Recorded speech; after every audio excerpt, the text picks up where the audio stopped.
Chris, are you feeling lucky today? Yeah. Okay, let's try this, my brother. Flip it in the air. Here we go. Heads or tails or the rim. Just the rim. Just the tails. No, sorry. You got that wrong. It was heads. That's all well. Look, let's go with the heads. Okay, I'm going to give you the coin. You take it.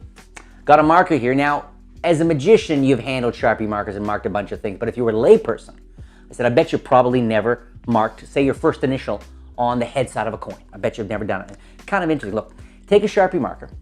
Go ahead, put your initial. That's okay, just the capital now. Put your initial on the coin. Yeah, sure. Now, pass it right to me, because I don't know if you know this, but if I'm going to get it. If you don't give it time to dry, I'm going to hold it up to the camera here. If you don't give it time to dry, you can actually rub off. Let's see if I'm going to get it all off here. Yeah, got most of it off here. You can actually rub off most of the ink on a coin, because coins are covered in stuff that makes them very hard for stuff to even stain or stick on them. But if I do it again, here, you take this. Take the quarter again. Put your initial on there again, buddy, okay? On the head again? Yeah, on the head. Just put your initial on there. Okay. It'll ball up the napkin. Now give it 5 seconds to dry. Blow on it, yeah. Okay, you'll find now, if I rub the napkin against it, yeah, it's not coming off. It is permanently on there now. Okay. Hold on to the napkin tightly in your hand. Okay, full view. Okay. Now, how long have you had the name Chris? All my life. That's weird, huh? Weird. Okay. And again, because of the spelling, the C is kind of unique and distinct. But watch. Hold your fist out like this. The reason I had you mark this is because I wanted to make sure that that this was an absolutely unique item. You got a crumpled napkin in your hand. Watch carefully. I'm going to see if I can actually make the quarter travel from my hand into your hand. Go ahead, open up the paper napkin.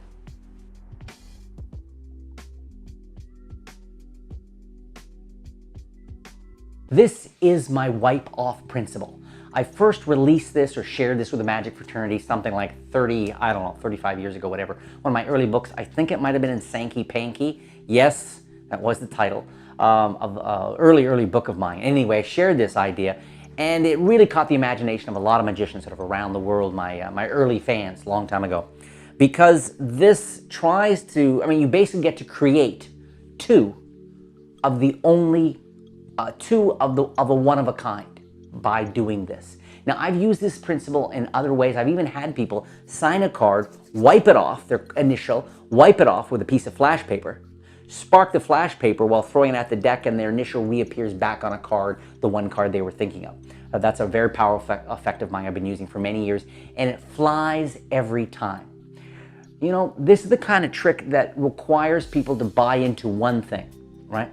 And magicians often hesitate. I've shared this at lectures, and there's always at least a few guys that go, well, I'm not sure, do people? And lay people totally believe this, particularly this application when you have them mark a coin. Because a marker on a card, most people have done that, kids have done that, they know Sharpies are pretty permanent, okay? You gotta really keep, you gotta be really compelling, I think, and really believe in that yourself for people to buy into the playing card application. But for on the coin, having somebody mark a coin and seconds later use a paper napkin and they can see the ink, they can see it's gone off the quarter, and they can see the ink on the paper napkin, that always flies. So here you have a situation, and I wanted to teach you the most basic trick you could do with this. Very strong trick nonetheless, great in a bar. You riff this in a bar, jaw dropper, very strong. But the applications are unlimited for where you could have this one-of-a-kind, only marked coin appear. It's all about how much effort you want to put into it, but you can have it reappear, and you could have it, you could bend it, you could do so many different kinds of things, because now you have two of them, right? So keep that in mind. Let's drop in and take a look at the principle and the very simple handling. I think you're going to like it. So for this, you're going to need two coins, two matching coins, and a Sharpie marker. I got a jumbo here, no surprise. Of course, Sankey's got a jumbo, and a paper napkin. And what I have is a button here. I just have a button, and the reason I have the button is because I'm going to, any object that isn't going to hold the ink, this button has a clear plastic sort of coating on it. So I know I can take a bunch of ink, kind of put it on there like that, take the napkin, and if I don't wait too long here, I should be able to, let's see here. Yeah, okay, there we go. Get a bunch of the ink to come right off onto the napkin. So that's my prep. So this, I mean, this is kind of a big napkin. This really does work better with a cocktail napkin. Because with a cocktail napkin, of course, they're a lot smaller. They're pretty much half the size of this napkin. Okay, but for now, let's use this. Okay, I've got a larger napkin here. And what I've been able to do is get the ink that I need off this slick surface. Get rid of that, I'm ready. And I'm gonna basically have this either sitting on a chair nearby. If I'm in a bar, I could have that sitting by the chair nearby. And what I want is I want for it to be head side, or we'll do tail side up. I want it tail side, okay? Want the tail side against the ink. So I got the tail side against the ink, and this can be either sitting in my lap, or it can be sitting on a bar stool nearby, or probably the best way, and again, this works better with a smaller napkin, is to have this folded, have this and the quarter behind it, and this is down in my pocket, okay?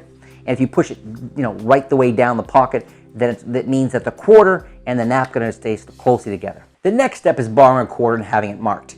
Now, you can use your own coin, of course. There's some real virtue to that because you can know it's a perfect match, right? Or you can borrow. What I like to do is get a handful of change out, do a few different coin tricks with a handful of change, and rig my own coins, get a handful of coins out, do some tricks, and rig it so I have a perfect match among the change that I have, right? And then say, actually, let's try something with this. This looks like an ordinary quarter. Take a look at it. They take a look at it, make sure it's ordinary. And then I can go, you feeling lucky, heads or tails, and go into it from there. And I say, go ahead, mark the coin. And they mark the coin and say, just put your first initial on it, okay? And while they're putting the first initial on, I openly put my hand in my pocket and I take out the napkin, okay? And because I have the coin in the napkin against the ink, now I have it hidden behind that I'm all set to do spellbound. Let's say they put the initial is I, okay? As in, I hate my name, okay? They do that, and I will still have had this in my hand. And I tell them right off the bat, if we don't let it dry, and I take it, and now I'm ready, like I said, for spellbound, because the visuals of coming over here, rubbing the ink off and showing it off, I mean, that is so convincing. This sells the idea, that sells the idea. And all I did was Vernon's spellbound move, which is, I have the marked coin here, and I'm gonna let the coin fall down like this. The coin is gonna fall down, I just move my thumb, the coin's gonna fall down like that, okay? And it's gonna happen when I come over here and I leave the mark, or I'm gonna leave the duplicate coin right where the other coin was and rub. Perfect motivation. They see the ink apparently comes off, but I keep moving. I don't pause there and go, like that. I say, notice that if we don't give it time to dry, I can get most of the ink off, almost all of it. And I always say most or almost all of it, even though there's no ink left here, okay? I get most of it or almost all of it off like that. Then I immediately put this back down the table and say, but, and I say, if you put your initial, and I try not to say, if you put your initial again, or if you sign it a second time, I try to say, but if you put your initial on it, go ahead, you'll see. And now he puts his initial back on it like this, he does his eye like that again. I say, now if we give it time to dry, we count to 5 if you blow on it. And while everyone's doing that, I just take the napkin here. I'll say, now if you blow on it, and I can put the napkin directly on top of the first initial coin, okay? Can put the marker away. They're letting that dry like this, blowing on it, whatever. Now I can either open this, wrap it around the coin inside here to really make it buried, or just crumple it around it. But let's say in this case, I wrap it around, crumple it up. I'm done with this. This is totally natural action. Take the coin from them, and they actually here hold on to this. They hold on to this, okay? And they'll never feel the coin inside. Or you could take this and put it under a coffee cup, or you could take the napkin and put it inside a wine glass. I love using wine glasses. Beautiful theater to isolate, but also raise so all can see, okay? But let's assume they're holding on to their hand. So, wow, am I in a crazy position? They're holding on to their marked coin inside the napkin, and I have it here, okay? Now, I always like to plant a time lapse here for a few reasons. If they've written this a little more distinctly the second time or whatever, I want to make sure there's a time delay here. So I'll take the coin here and casually hold it in my hand and gesture with it, whatever. Saying we're going to try something. You could talk about molecules. You could take a lighter out and heat this up. Saying I'm going to make the molecules a little softer. You could do a false coin bend. All that stuff you can do down here, okay? False coin bend, or you can pretend to heat it up with a lighter, whatever. Plant a time lapse. And then finally you're going to make it vanish. Now, lots of ways to do this. You could even use the old woofle dust. I'm going to use some invisible magic dust. And so in this case, what you do is you do a straight vanish. You do a false transfer. Go to your pocket, right? You could bring out the magic marker even, saying, look, I'm going to try to see if I can make the ink vanish from the coin. See if I can get the ink to vanish here, even though we gave it time to dry. And wait a second, I think I just made the coin vanish. I mean, that's nice, and it justifies you going to the pocket. So, or you can go to your pocket, pretend to get invisible dust, whatever. That way you get a full vanish. The coin is gone. Now, please, as I always say on this channel, if you've been in magic 10 years, you think, okay, coin vanish, let's get to the real magic. No. This vanish can be real magic. This vanish deserves to be, don't do anything unless you're going to give it its due. So it vanishes, boom, like that. And then to finish, take your time and really enjoy this absolutely shocking coin trick where they've held this, I mean, they saw you handling their marked coin long after they were holding this in their hand. Now they open up and they find, and you don't even open up, they open it up and they find it possibly inside their own marked coin. There's a friend of mine that for years was always saying, I've got to start exercising. I've got to start exercising. He, like a lot of us, had a couple extra pounds and he was always talking about exercising, but he never got to this. And this was many years ago. And the other day I was talking with him, and what's really cool is a couple of years ago he started. He did it. And rather than it fading away, a week went by, then another week, then a month, then a year. Now it's been a couple of years, and now he's not addicted to it, but it's now integrated into who he is, into his life.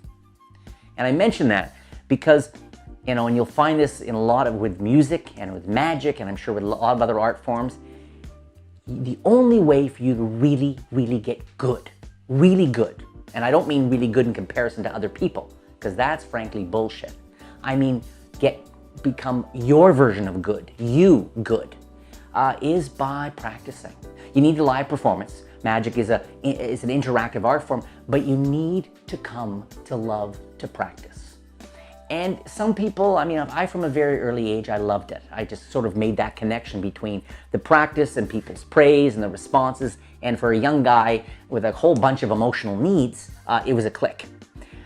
However, my friend is another case in point about, it's about sticking with it until it becomes, if not super pleasurable, just at least a habit.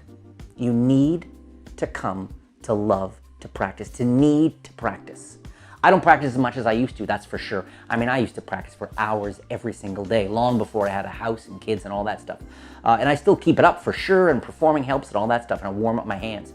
But you need to go through a period where you love to practice. And the best thing to do is just to start and stick with it. And I promise you, some of you already love to practice, but the others who wish they liked to, if you just, how do you get there? It's a bit of a paradox because you get there by doing more of it. Well, how do you push yourself to do more of it if you don't already like it, right? But maybe that's something you can set for your goal in the new year is to practice. Maybe, 15 minutes a day. I bet you can find 15, not 20, not an hour. Classic setup, huh? Could do an hour every day, and of course, too much life comes in. 15 minutes.